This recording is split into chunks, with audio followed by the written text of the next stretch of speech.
എന്തിനാ വെറുതെ ഒറ്റയ്ക്ക് ഇങ്ങനെ ആലോചിച്ചിരിക്കണേ? ഇന്ന് രാമായണം പോലും വായിച്ചില്ല. ഞാൻ ചോറ് വിളമ്പട്ടെ? ഇന്ന് ഉച്ചയ്ക്ക് ഒന്നും കഴിച്ചില്ലല്ലോ. പിന്നെ മതി, എല്ലാരെയും കഴിയട്ടെ. ഇനി അതാ ഇവിടുത്തെ പതിവ്. എല്ലാവരുടെയും കഴിഞ്ഞിട്ട് നമുക്ക് ഒരു കുഴപ്പമില്ലല്ലോ.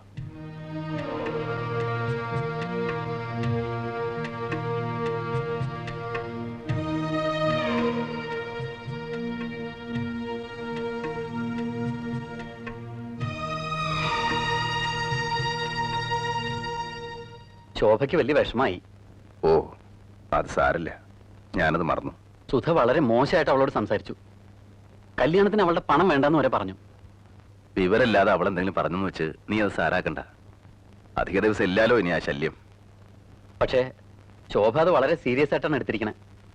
അവൾക്ക് അച്ഛനോട് ചോദിക്കാതെ ഇനി ഒന്നും ചെയ്യാൻ പറ്റില്ല എന്നാ പറയണേ. എന്ത് ചോദിക്കാതെ? കാശിന്റെ കാര്യം. ശോഭയുടെ പണം കിട്ടും തോന്നണില്ല. എന്താണ് ഈ പറയണേ? ആകെ പ്രശ്നമായി. നമ്മൾ വേറെ എന്തെങ്കിലും ഒരു വഴി ആലോചിക്കണം. എന്ത് വഴി? ബുധനാഴ്ച സ്വർണ്ണം എടുക്കണ്ട. പണം കിട്ടിയില്ലേ കല്യാണം നടക്കില്ല. എന്നെ ചതിക്കരുത് നീ. ഞാൻ എന്താ ചെയ്യാ? പണം എന്റെ അല്ല. പറയാനുള്ളതൊക്കെ ഞാൻ പറഞ്ഞു നോക്കി. ശോഭ സമ്മതിക്കണില്ല.